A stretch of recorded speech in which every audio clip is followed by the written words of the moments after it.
Hey guys, welcome back to my channel. இன்றைக்கி வந்து second harvest தான் பார்க்க போகிறோம் கடுகு. இது வந்து என்னென்னா, நான் வந்து ப்ராசஸ் எல்லாம் காட்டல, ஏன்னா போன வீடியோவில் போட்டிருந்தேன் இல்லையா, அதே தான் வந்து இதுலேயும். அதனால் வந்து காய வச்சு எடுத்துகிட்டு வந்துட்டேன். இதை மட்டும் பிரிக்க போகிறோம். அதுவுமே சின்னதாக ஷார்ட் வீடியோ மாரி தான் எடுத்துருந்தேன், பட் அதை காட்டுறேன். இதில் பார்த்தீங்கன்னா 2 நாளுக்கு மேலே காஞ்சிருச்சு கடுகு. ஒரு நாளே வந்து காஞ்சிடும், மினிமம் குவான்டிட்டி அப்படின்றனால 2 நாள் ஆகிட்டு கீழே கடுகு வந்துச்சு. நைட்டு 11:30 மணிக்கு உட்காந்து பண்ணிட்டு இருந்தேன். எங்கள் அம்மா எக்ஸாம் வருது, படிக்காமல் இது என்ன பண்ணிகிட்ருக்க அப்படின்னு கேட்டாங்க. பரவாயில்ல, திட்டு வாங்கினாலும் கதை சாத்திட்டு இது இந்த வேலை தான் பண்ணிகிட்டு இருந்தேன். இந்த சல்லடை மாதிரி இருக்கும் இல்லையா, பிளாஸ்டிக்கில் 20 ரூபாய் தான், அதில் உள்ளதில் வச்சு இது பண்ணிகிட்டு இருந்தேன். அதை விட வந்து இது பெருசாக தான் இருக்குது கடுகு. ஸோ கடுகுலாம் மேலே நிற்குது. அந்த கிராஸ் மாதிரி இருக்கிற அந்த வேஸ்ட்டெல்லாம் வந்து கீழே விழுவும் அப்படின்னு நினச்சேன் நான். பட் பார்த்திங்கன்னா கடுகு பெருசு சின்னதுமாக மாற்றி மாற்றி இருக்கனால பாதி கடுகு மேலேயும் பாதி கடுகு கீழேயும் வந்து இருக்குது.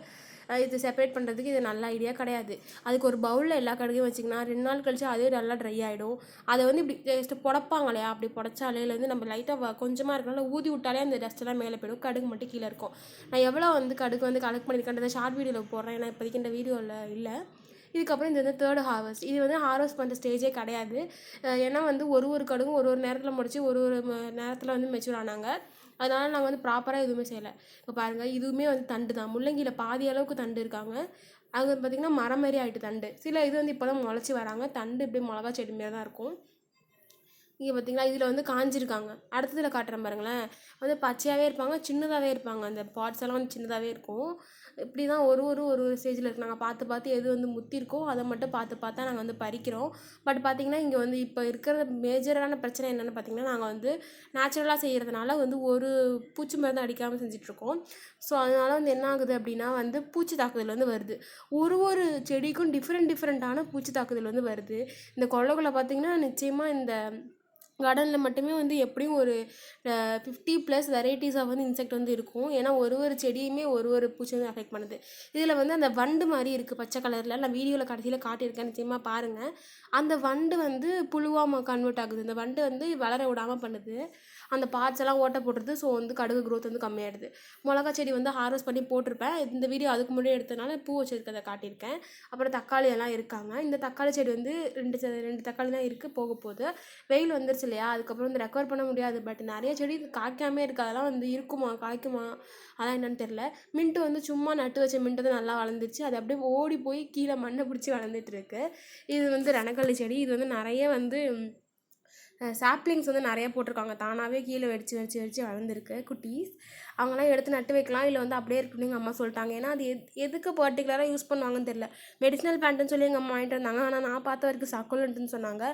ஆனால் வந்து வெயிலில் இருந்தால் நல்ல க்ரோத் இருக்குது. சக்குலண்ட்னா உள்ளே வச்சா தான் வந்து உள்ளே வைக்கிற செடி. அப்போ வந்து அது க்ரோத் வந்து அஃபெக்ட் ஆகும். நான் ஒரு இது வச்சு பார்த்து எக்ஸ்பெரிமெண்ட் பண்ணிட்டு நான் உங்களுக்கு சொல்கிறேன். அப்புறம் ஒரு இது உங்கள்கிட்ட கேட்கணும்னு நினச்சேன். இப்போ வந்து ஏதாவது எக்ஸ்பெரிமெண்ட் மாரி பண்ணலாமா அப்படின்றத வந்து சொல்லுங்கள். எனக்கு வந்து சிட் ஃப்ரீக்வன்சியோட வீடியோ பார்த்தா இந்த ஐடியா வந்துச்சு. அவங்க வந்து என்ன சொன்னாங்க, ஜூஸ் கடை வந்து 1 lakh rupeesல வந்து இது பண்ணலாமா, எக்ஸ்பெரிமெண்ட் பண்ணி பார்க்கலாமான்னு கேட்டாங்க இல்லையா. அதேமாரி நம்ம வந்து என்னென்னா, ரொம்ப சின்ன லெவலில் நம்மளால் முடிஞ்சது அமௌண்ட் இல்லாமல் நம்ம என்ன பண்ணலாம் அப்படின்றத பார்க்கலாம். என்ன அப்படின்னா வந்து இந்த செடி போட்டால் வந்து இந்த லெவலில் காய்க்குது, இந்த இவ்வளோ மந்த்ஸில் காய்க்குது, நம்மளுக்கு இவ்வளோ ஹார்வெஸ்ட் கிடச்சிருக்கு, இல்லை ஹார்வெஸ்ட் கிடைக்குதோ இல்லையோ, எப்படி க்ரோத் இருக்குது, எந்தெந்த புழு தாக்குதல், இந்த பூச்சி தாக்குதெல்லாம் வருது, என்ன சீசனில் எது செட் ஆகுன்ற மாதிரி நம்மளுக்கு வந்து ஒரு எக்ஸ்பெரிமெண்ட் மாதிரி பண்ணலான்னு இருக்கேன். பிடிச்சிருந்தா சொல்லுங்கள். நீங்கள் சொன்னால் தான் நான் வந்து பண்ணுவேன், இல்லைனா வந்து பண்ண மாட்டேன். இதுதான் சென்டரில் இருக்க தக்காளி செடி. இதில் வந்து இப்போ கொஞ்சம் க்ரோத் இருக்காங்க. ஏன்னா வந்து மண்புழு உரம் அதுக்கு போட்டிருக்கோம். ஸோ அதனால் அந்த க்ரோத் இருக்காங்க. இதுதான் வந்து இந்த நிழலில் இருக்குதுன்னு சொன்னேன்ல, ஷார்ட் வீடியோவில் போட்டிருப்பேன், அந்த செடி வந்து இது. இதில் பார்த்திங்கன்னா காய் இருந்துக்கிட்டே இருக்குது. பட் என்னென்னா வந்து இப்போதைக்கு அந்த நெக்ஸ்ட்டுக்கு ஈட்டுன்னு சொல்லுவாங்க இல்லையா, நெக்ஸ்ட்டு பேட்ச் வந்து காய் வந்து வரலை. இப்போ இருக்கிற காய் மட்டும்தான். இதுலேயுமே ஒரு 15 காய் கிட்ட நாங்கள் பறிச்சிட்டோம். 30+ 40 கிட்ட இருக்குது இங்கே காய். அதில் வந்து 15-20 காய் மேலே நாங்கள் பறிச்சிட்டோம். அதுக்கப்புறம் பூ வந்து புதுசாக வரல. மாடியில் உள்ளவங்க பிஞ்சு வைக்கவே இல்லை, பூ வச்சுருக்காங்க பட் பிஞ்சு இல்லை. நான் அதையுமே ஷார்ட் வீடியோவில் வந்து ஆட் பண்ணியிருப்பேன். 1 வாரம் ஆகுது, பட் வந்து பிஞ்சு இல்லை, பூ காஞ்சி போயிடுச்சுன்னு நினைக்கிறேன். அது என்னன்னு தெரியல. மாடியில் வந்து க்ரோத் வந்து ரொம்ப ஸ்லோவாக இருக்குது கம்பேரிட்டிவ்லி கீழே. இது வந்து குப்பை இருந்த ஏரியா தான், குப்பையெல்லாம் போட்டு டம்ப் பண்ணி எரிக்கிற ஏரியா தான். ஸோ வந்து அங்கே தான், அந்த இடத்துல தான் நாங்கள் வாங்கி இது பண்ணியிருக்கோமா. அந்த இடத்துல வந்து நல்லாவே வந்து க்ரோத் இருக்கும். பரங்கிக்காயெலாம் சரியான க்ரோத், 20 கிலோ 25 கிலோ வரைக்கும் ஒரு பரங்கிக்காயெலாம் காய்ச்சிச்சு. அதெல்லாம் 2 years பிஃபோர் நான் வீடியோ போட்டிருப்பேன். நிச்சயமாக பார்க்கலன்னா செக் அவுட் பண்ணி பாருங்கள். பரங்கிக்காய், பீர்க்கங்காய், புடலங்காய், சக்கரவள்ளி கிழங்குன்னு கொடி ஐட்டங்களே நாங்கள் பல இது போட்டிருக்கோம். பூண்டு வந்து நட்டு வச்சுருந்தேன். அது வந்து எங்கள் அம்மா வந்து பிஞ்சு பூண்டாக இருக்குது முளைக்காது அப்படின்னு சொன்னாங்க. நான் சும்மா கண்ட மேனிக்கு என்னென்ன நட முடியுமோ எல்லாத்தையும் நட்டு எக்ஸ்பெரிமெண்ட் பண்ணுறேன்னு சொன்னேன் இல்லையா. எனக்கு கொஞ்சம் இன்ட்ரெஸ்ட் வரும்போது அது எது பண்ணுமோ அதெல்லாம் பண்ணிடுவேன். ஏன்னா எனக்கு இன்ட்ரெஸ்ட் வந்து சீக்கிரம் கிடைக்காது, சீக்கிரம் வராது, வந்துச்சுனாலும் வந்து சீக்கிரம் போயிடும். அதனால் இப்போ டக்குன்னு தோணுச்சா டக்குன்னு பண்ணிடணும். அதுமாரி தான் ஸ்டடீஸ்லேயுமே டக்குன்னு தோணும் டக்குன்னு படிச்சிடணும். இல்லைனா 5 நிமிஷம் காட்டியும் அந்த இது வந்து போயிடும். சரி இருக்கிற பூண்டு பார்த்திங்கன்னா ஒரே ஒரு பூண்டு தான் இருந்துச்சு. அது எங்கள் அம்மாவுக்கு தெரியாமல் சுட்டுட்டு போய் பிச்சு வச்சேன். பார்த்தா பிஞ்சு பூண்டு முளைக்காதுன்னாங்க. பட் 1 2 முளைச்சிருக்க மாதிரி தெரியுது, பச்சையாக வரல. பட் அதான் வெள்ளையாக அந்த முளை வரும் இல்லையா, அது வந்து வந்திருக்கு. அதனால் அதை பார்த்துட்டு இருந்தேன் எது முளைப்பு வந்திருக்கு அப்படின்னு சொல்லிட்டு. இங்கே வந்து எலி இருக்காங்க. எலி, அணில், குருவி, மயில், புறா, அப்புறம் என்னது காக்கா எல்லாமே இருக்காங்க. ஸோ வந்து நேச்சுரலாக பூச்சிலாம் அடிக்காத, பூச்சி மருந்தெல்லாம் அடிக்காதனால அந்த பூச்சி புழுவெல்லாம் வருது இல்லையா, அதெல்லாம் சாப்பிட வந்து நிறையா பேர் வராங்க.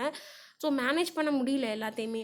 இப்போ தக்காளியே வந்து நாங்கள் வந்து என்ன பண்ணலான்னு பார்த்தோன்னா, ஃபுல்லாக ரெட்டாகி ஒரு தக்காளி கூட நாங்கள் பறிக்கல இந்த வருஷம்.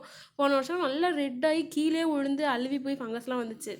ஏன்னா போனதே ப்ரிடேட்டர்ஸ் வந்து எதுவும் கிடையாது. இந்த தடவை நிறைய பேர் இருக்காங்க. இப்போ நம்ம வந்து இதை ஹார்வெஸ்ட் பண்ணி எடுத்துக்கலாம். இங்கே வந்து வேலி ஃபுல்லாக பாவக்காய் கொடி இருக்குது. ரைட் சைடில் பார்த்தீங்கன்னா தெரியும். நடுப்புற ஃபுல் அண்ட் ஃபுல் துளசி, மணத்தக்காளி இது மட்டும்தான் இருக்குது. மிச்சப்படி நாங்கள் போட்ட செடி நடுப்புற எதுவுமே கிடையாது. அந்த கல் வந்து அப்போ அடுக்கி வச்சுருக்கனால அந்த இடமும் போயிட்டு. ஸோ கொஞ்சம் தான் இடம் இருக்குது இப்போதைக்கு சொல்ல போனால் செடி வைக்கிறதுக்குன்னு.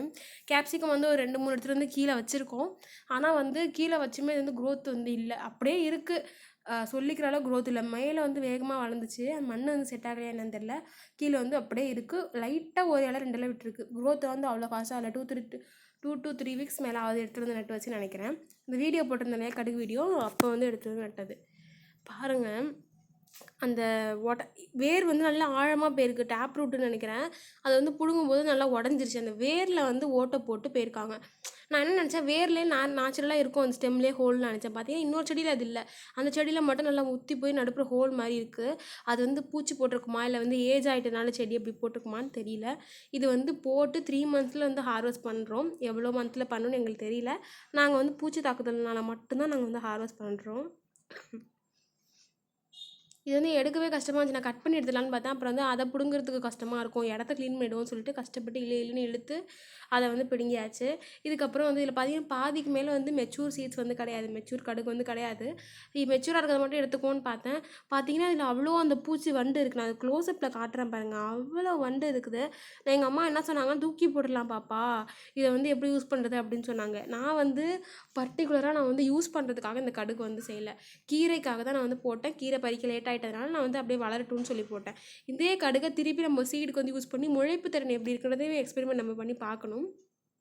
ஃபஸ்ட் நான் என்ன நினச்சேன்னா, அந்த மேலே இருக்கிறதெல்லாம் மட்டும் கட் பண்ணிவிட்டு சிங்கிள் பாடாக நம்ம வந்து கட் பண்ணிடலான்னு பார்த்தேன். பட் வந்து ரொம்ப நிறையா கடுகு இருக்கிறதுனால தேர்டு இதில் எல்லா செடியும் எடுத்தாச்சா, அதனால் வந்து ரொம்ப நிறையா இருக்குது. ஸோ பிடுங்க முடியல, ரொம்ப டைம் ஆணுச்சு. ஈவினிங் வந்து 5 மணிக்கு வந்து இந்த வேலையெல்லாம் பார்த்துட்டு இருந்தேன். கொசு கடிக்க ஆரம்பிச்சிச்சு போட்டுக்கொள்ள. இவ்வளோ பூச்சி இருக்கிறத நம்ம வீட்டுக்குள்ளேயும் எடுத்துகிட்டு போக முடியாது. அதனால் வந்து ஓரளவு உதறிட்டு சும்மா கட் பண்ணி வந்து வச்சாச்சு. இது வேறு நிறையா இருக்கனால கேரி கவரில் போடாமல் ஒரு துணியில் சுற்றி காய வச்சுருந்தோம். 3 டேஸ் கழித்து நம்மளுக்கு வந்து ஹார்வெஸ்ட் வந்து கிடச்சிச்சு. பாருங்கள் எவ்வளோ ரொம்ப மைன்யூட்டாக இருக்குது. அந்த பேன் இருக்கும்ல தலையில், அதை விட கொஞ்சம் தான் பெருசாக இருக்கும்னு நினைக்கிறேன். நான் ஜூம் பண்ணி உங்களுக்கு எவ்வளோ கிளியராக காட்டியிருக்கேன்னு பாருங்கள். அது வந்து அந்த வெள்ளை பூச்சி வரும்ல, அதுமாரி தான் இருக்குது. பட் அதை விட குட்டி சைஸு. ஆனால் என்னென்னா இது வந்து இப்படியே இருக்காது. இது வந்து ஒட்டியிருக்கிறதுனால அது வந்து அந்த தண்ணி நியூட்ரியன்ஸ் எல்லாத்தையுமே அது உறிஞ்சி வந்து வளர்ந்து அது வந்து புழுவாக கன்வெர்ட் ஆகும். அந்த புழுவை நான் இப்போ காட்டுறேன் பாருங்கள், அவ்வளோ ஒரு ஆக்டிவாக இருக்குங்க அந்த புழு. நான் காட்டுறேன் பாருங்கள் எவ்வளோ ஆக்டிவாக இருக்குதுன்னு சொல்லிட்டு. என் மேலே ஒன்று ஏறிச்சு, எனக்கு அது ஒரு மாதிரி டிஸ்கஸ்டிங்காக இருந்துச்சு. நான் வந்து குளித்தேன், அப்படி இருந்துச்சு அந்த புழு. நான் காட்டுறேன் பாருங்கள், சீக்கிரம் இருக்கா, அதை உதறி விட்ட வேகத்துக்கு அவ்வளோ ஆக்டிவாக இருக்குது. ரொம்ப குட்டி புழு தான், இருக்கிறதே தெரியாது. நான் இவ்வளோ ஜூம் பண்ணி உங்களுக்கு எடுத்திருக்கேன். பக்கத்தில் இருக்கிறது தான் அந்த வண்டு. அந்த வண்டு மேலே இருந்தாலும் தெரியாது. அந்த குட்டி குட்டி டாக்ஸில் வந்து குட்டி குட்டி உண்ணி இருக்கும் இல்லையா, அது மாதிரி தான் இருக்கும். அதை விட சின்னதாக இருக்குது அந்த வண்டு. அது வந்து புழுவாக மாறுது. இப்போ அந்த புழு எவ்வளோ பெருசு இருக்கும்னு நீங்கள் நோட் பண்ணிக்கோங்க. ரொம்ப சின்னது தான், மேலே இருந்தால் தெரியாது. ஸோ வந்து சேஃப்டியாக பண்ணணும். இது வந்து ஹார்ம்ஃபுல்லாக என்னன்னு எங்களுக்கு தெரியல. ஆனால் அது பார்த்தோன்னே ஒரு மாதிரி இருந்துச்சு. நான் வந்து அப்படியே போட்டு வந்துட்டேன். எங்கள் அம்மா இந்த இடத்துலலாம் க்ளீன் பண்ணிகிட்டு இருந்தாங்க. எங்கள் அம்மா தான் காய வச்சு தேர்ட் ஹார்வெஸ்ட்டு எங்கள் அம்மா தான் பண்ணாங்க. நான் தேர்ட் ஹார்வெஸ்ட்டுக்கு எதுவுமே பண்ணல. அந்த செடியை பிடுங்கி கொடுத்ததோட சரி, போட்டுக்கோ ஃபுல்லாகவே இதாகிட்டு. எங்கள் அப்பா வந்து வண்டி வைக்கும்போது நீட்டாக இல்லைனா திட்டுவாங்க. சொன்னே எங்கள் அம்மா வந்து உடனே வந்து க்ளீன் பண்ணிட்டாங்க. இதுக்கப்புறம் சேம் ப்ராசஸ் தான், மேலே காய வச்சு எடுத்து கீழே வைக்க போகிறோம். அதனால் நான் அதெல்லாம் வீடியோ எடுக்கல. பாருங்கள், நான் வந்து இப்போ செப்பலில் விழுந்து கிடக்கும். நான் காட்டுறதுலாம் டஸ்ட்டு மாதிரி தெரியல, அது எல்லாமே அந்த வண்டு தான். எவ்வளோ குட்டி குட்டியாக இருக்குன்னு நீங்களே பாருங்கள். பாருங்க, தெரியுதா? பாருங்கள், இப்போ செப்பலில் எவ்வளோ ஜூம் பண்ணுறேன், எப்படி குட்டி குட்டி குட்டியாக இருக்குது பார்த்தீங்களா? இதெல்லாம் ஆராய்ச்சி பண்ணுறேன்னு சில பேர் நினப்பாங்க. பட் என்ன அப்படின்னா வந்து எனக்கு வந்து இதில் இது வருது, ப்ரிவென்ட் பண்ணும் அப்படின்ற மாதிரி கொஞ்சம் தோணுது. அதனால தான். அவ்வளோதான் வீடியோ. தேங்க்ஸ் ஃபார் வாட்சிங். பாய்.